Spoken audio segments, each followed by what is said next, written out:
The first time I saw Logan Fleming's work was on the 1970s Tony Orlando and Don television show, and they announced that they were going to premiere their wax figures for Movieland.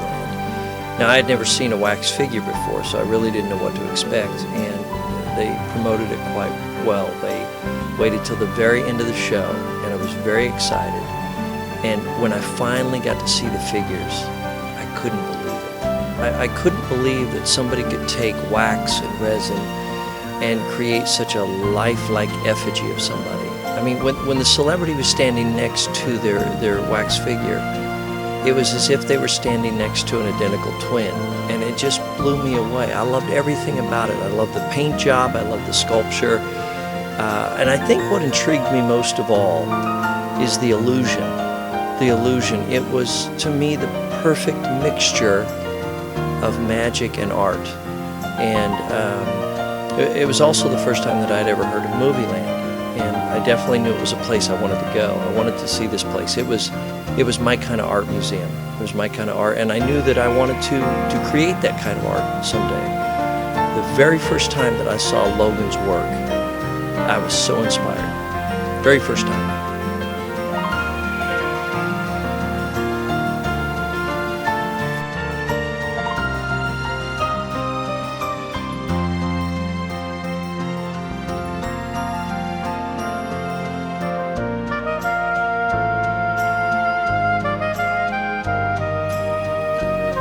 Logan invented a look for wax museums, and in the business it's called the Movieland look. And what it is, it's a Technicolor look, basically.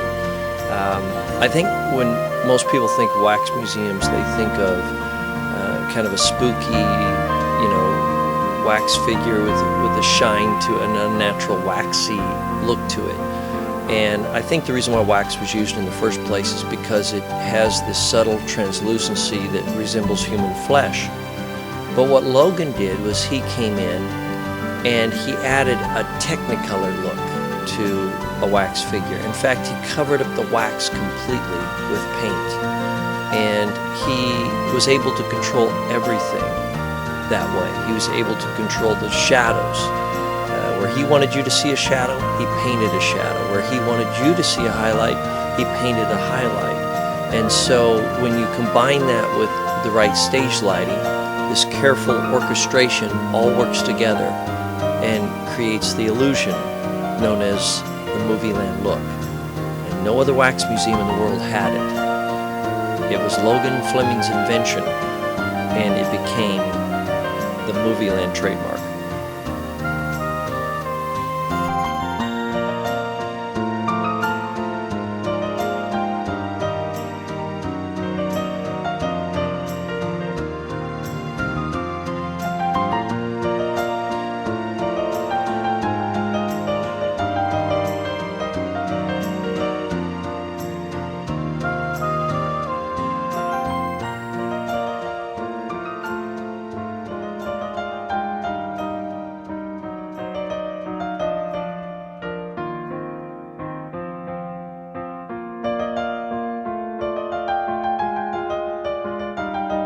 Mr. Parkinson had already established a wonderful shrine to the stars. Movieland was the movie stars' Hall of Fame.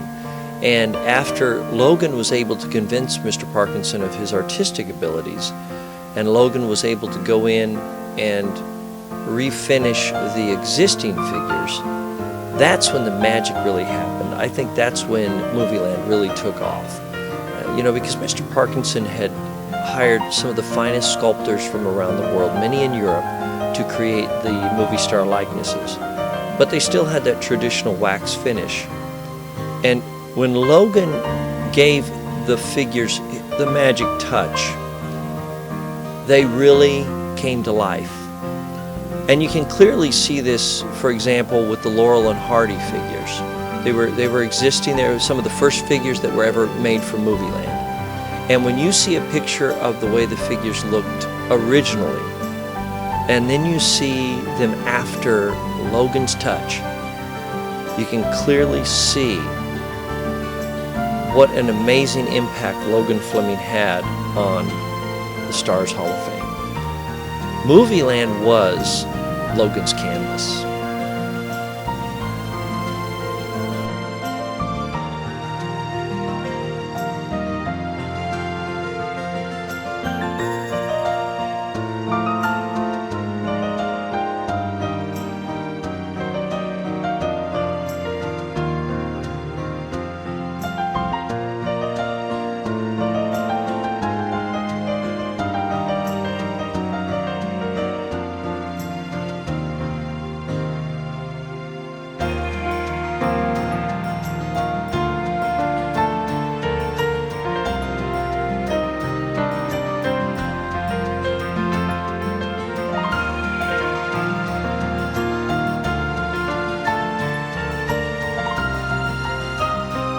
Logan shared his knowledge with me, and I think one of the reasons why he did that is because he recognized my passion, and he knew that I was sincere about the art form.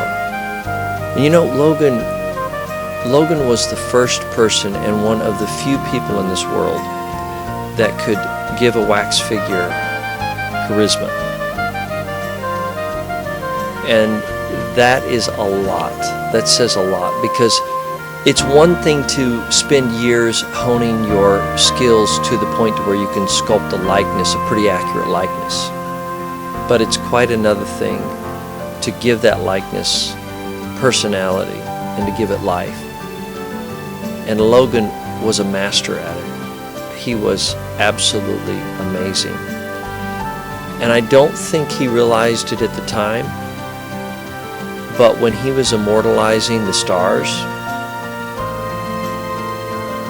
he was really immortalizing himself. And I will always remember Mr. Logan Fleming. And I'm so grateful for his inspiration.